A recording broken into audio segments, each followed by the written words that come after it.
마태복음 20장 29절에서 34절까지 말씀을 봉독해 올리겠습니다. 그들이 여리고에서 떠나갈 때에 큰 무리가 예수를 따르더라. 맹인 두 사람이 길가에 앉았다가 예수께서 지나가신다 함을 듣고 소리질러 이르되 주여 우리를 불쌍히 여기소서. 다윗의 자손이여 하니 무리가 꾸짖어 잠잠하라 하되 더욱 소리질러 이르되 주여 우리를 불쌍히 여기소서. 다윗의 자손이여 하는지라. 예수께서 머물러 서서 그들을 불러 이르시되 너희에게 무엇을 하여 주기를 원하느냐. 이르되 주여 우리의 눈뜨기를 원하나이다. 예수께서 불쌍히 여기사 그들의 눈을 만지시니 곧 보게 되어 그들이 예수를 따르니라. 아멘. 눈뜨기를 원하나이다. 그런 주제로 살펴보려고 합니다.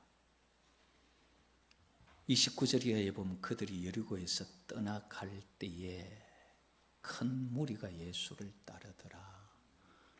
30절에 보니까 맹인 두 사람이 길가에 앉았다가 예수께서 지나가신다 함을 듣고 소리질러 이르되 주여 우리를 불쌍히 여기소서.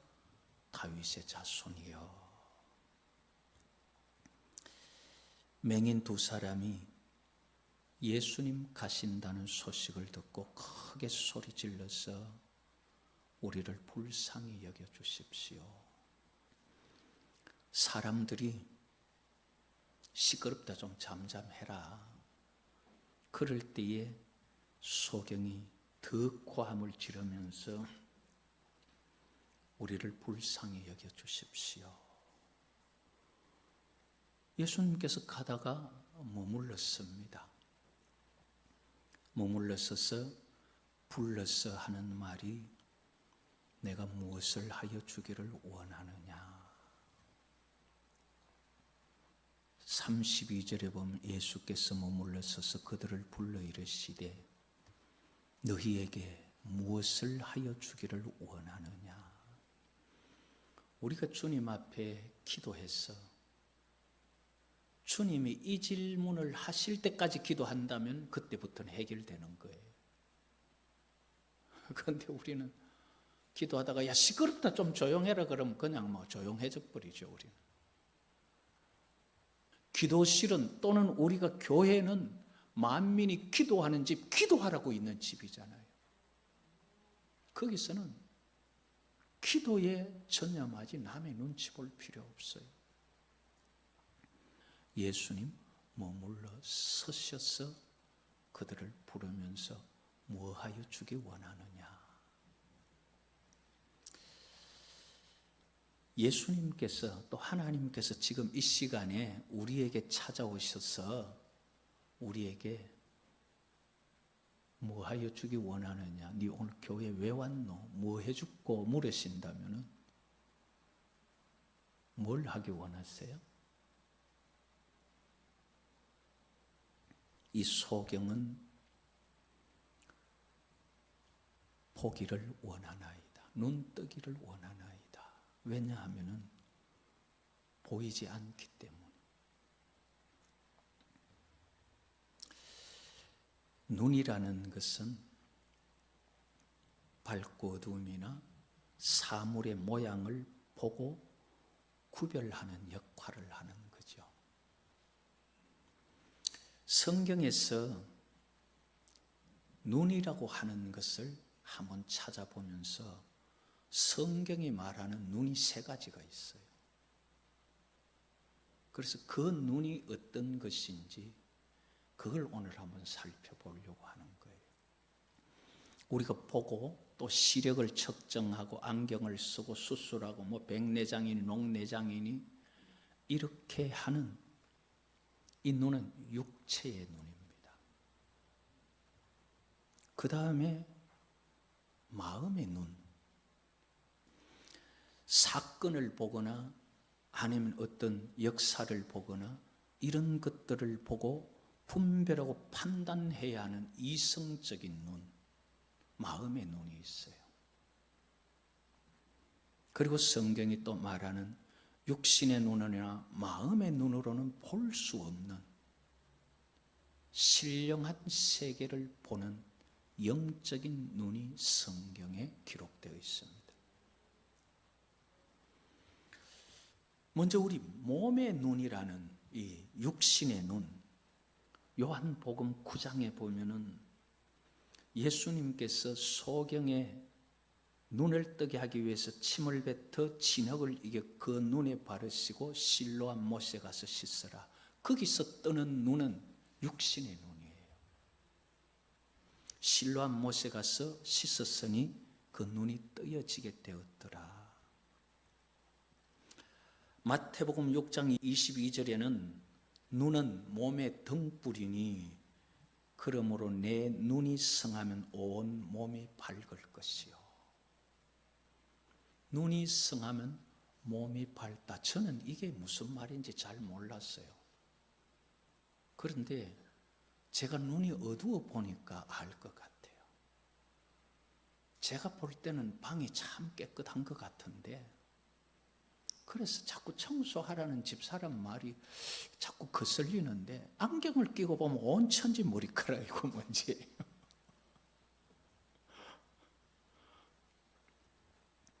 우리 눈이 밝으면은 내가 나를 가꿀 수 있고 내가 나를 볼 수 있고 옷에도 아니면 몸에도 더러운 것을 보면은 깨끗하게 알 수 있어요.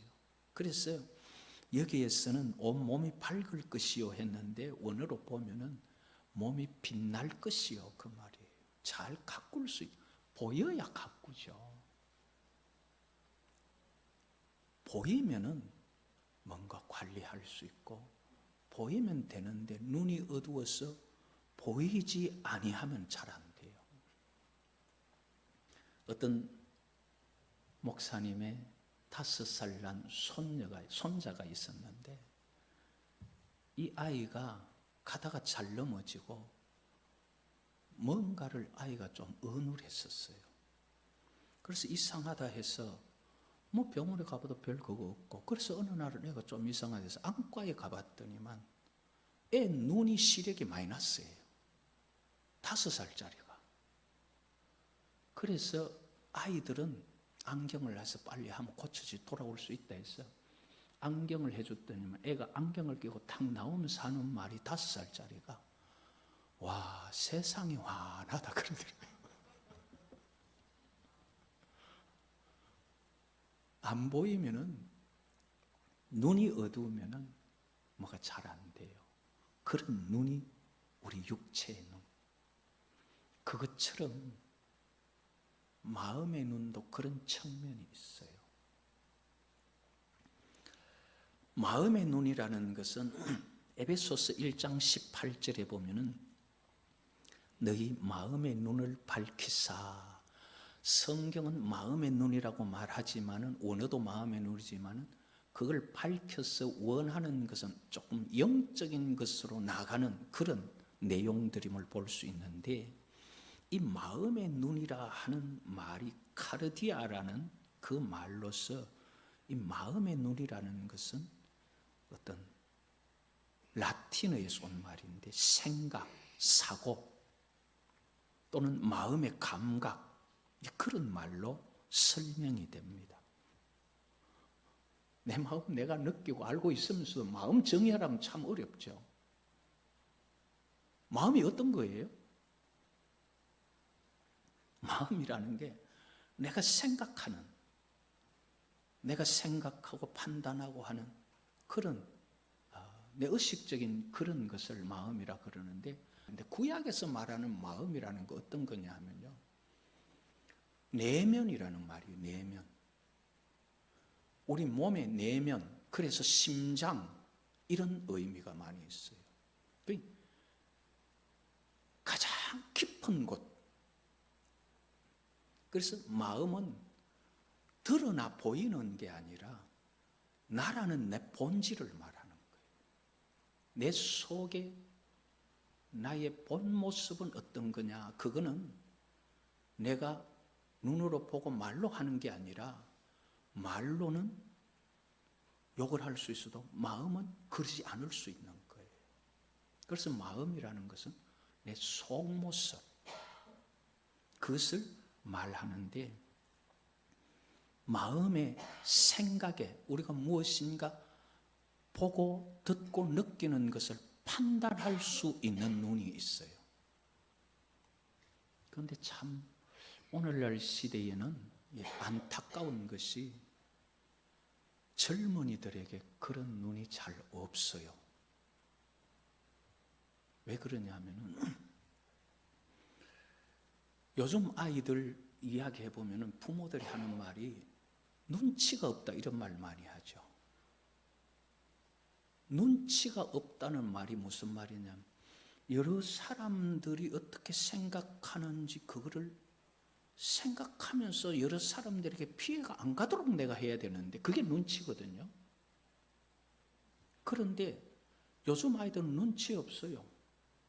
그럴 수밖에 없는 것이 뭐냐 하면은 아이들이 자라면서 요즘 아이들의 교육 환경은 어땠느냐 하면은 그냥 좋은 것을 많이 배운 거예요. 이게 좋은 거다, 저게 좋은 거다. 그러나 옳은 것에 대해서는 잘 못 배웠어요. 아무리 좋아도 옳지 않은 것은 하면 안 되는 것이 사람의 도리죠.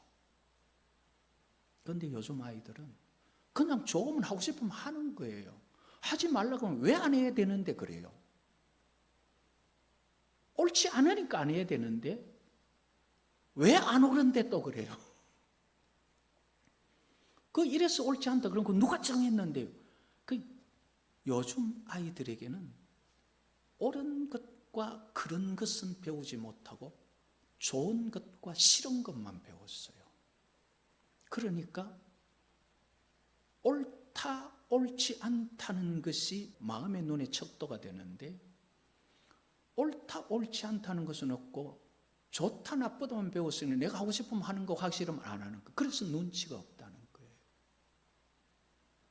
그래서 그런지 몰라도 오늘날 시대 많은 사회상의 흐름이나 아니면 여러 가지 많은 것들을 보면서도 이게 옳은 것인지 옳지 않은 것인지 왜 하면 안 되는 것인지 그걸 모르는 시대가 다가오지 않았나 그런 안타까움이 있어요.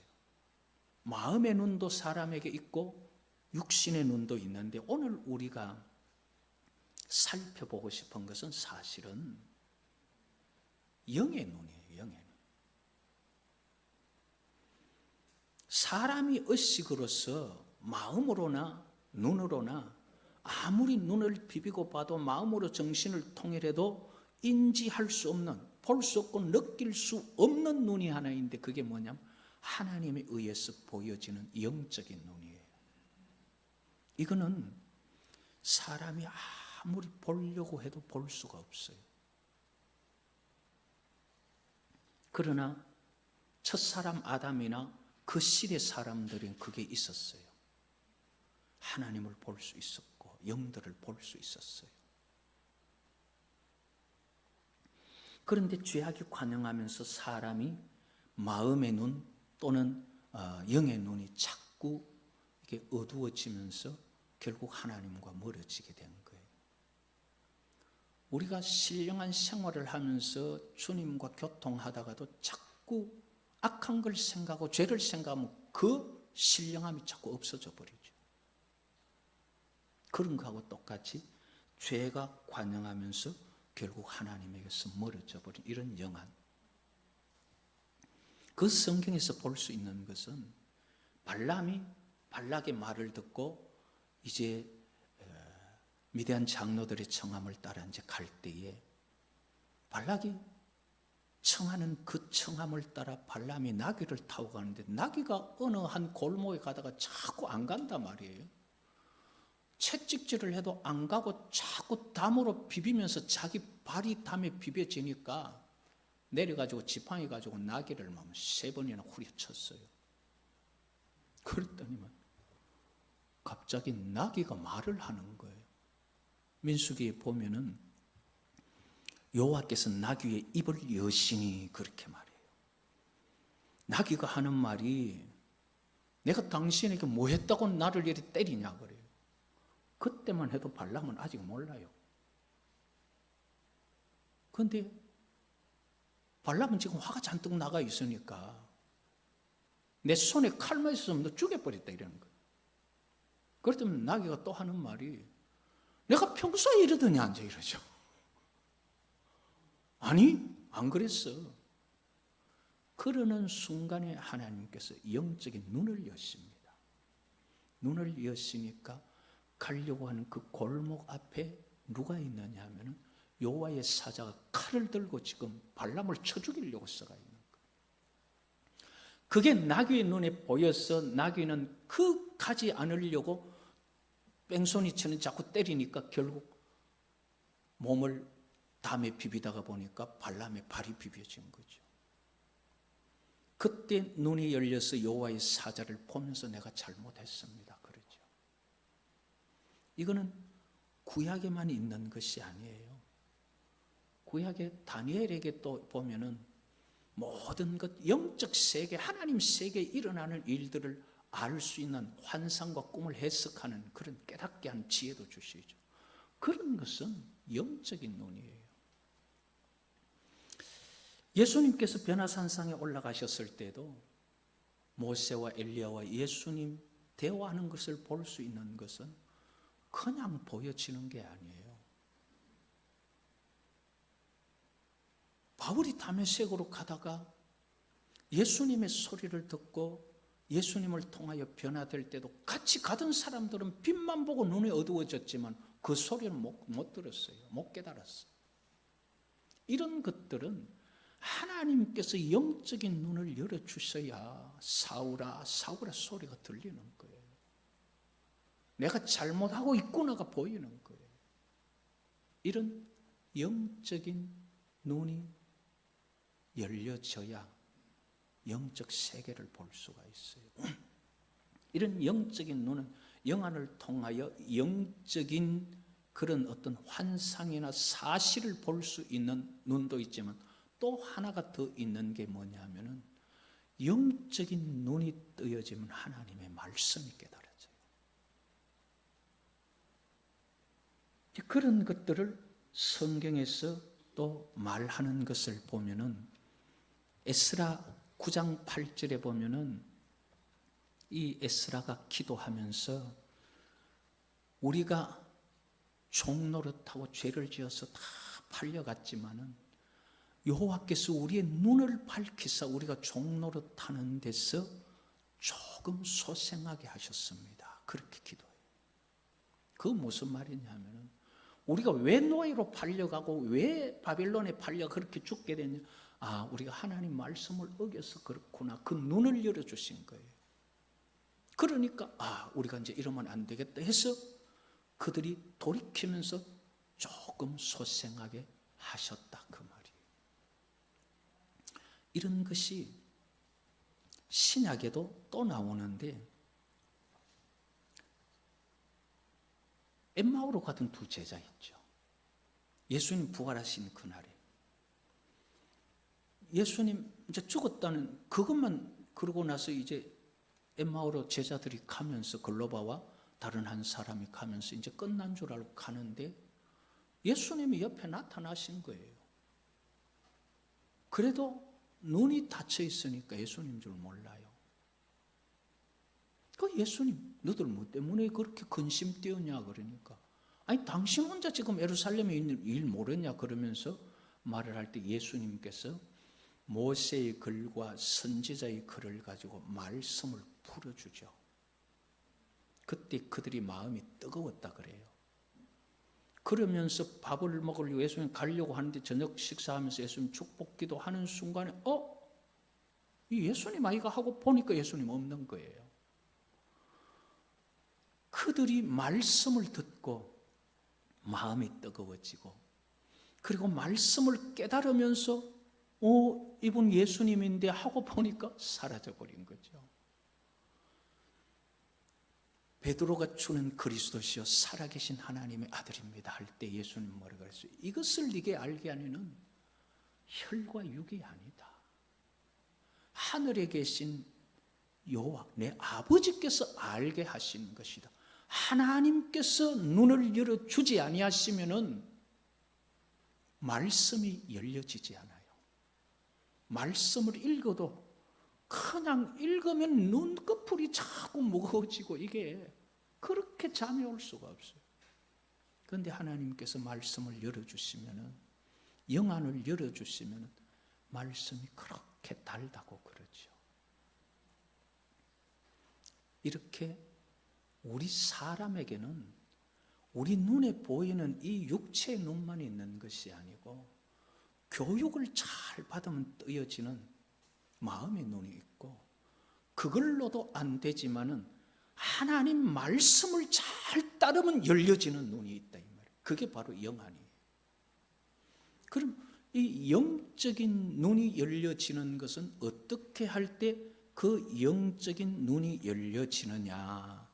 그것은 시편 19편 8절에 보면은 여호와의 교훈은 정직하여 마음을 기쁘게 하고 여호와의 계명은 순결하여 눈을 밝게 하도다. 영적인 눈이 열려지는 데는 하나님의 계명과 하나님의 말씀이 우리 속에 믿음으로 받아들여지고 하나님의 말씀의 가치를 가지고 성경을 자세히 보면은 이게 보여지는 거예요. 그런데 아무리 눈을 비비고 아무리 안경을 껴도 영적인 것은 성경을 달달 외우고 받침 하나 다 외워도 하나님께서 열어주지 아니하서 말씀이 깨달아지지 않아요. 그래서 우리가 오늘 이 말씀을 통해서 하나 알아야 할 것은 눈이 어두우면 몸이 어두운 것처럼 소경이 우리를 불쌍히 여겨주십시오. 뭐 해줄까? 우리의 눈을 뜨게, 우리 보기를 원합니다. 우리가 이 시대를 살고 주님 오실 때가 다 되었다 하는 이때를 살면서도 도대체 지금 뭘 어떻게 돌아가는지, 세상이 어떻게 돌아가고 하나님 계획이 어떻게 돌아가는지 우리에게 그게 닫혀 있다는 것은, 뭐가 뭔지 모르는 이 시대를 사는 것은 우리의 마음의 눈이, 영의 눈이 닫혀 있다는 거예요. 그래서 우리가 하나님 앞에 이 소경들의 외침처럼 주여 우리를 불쌍히 여겨주십시오.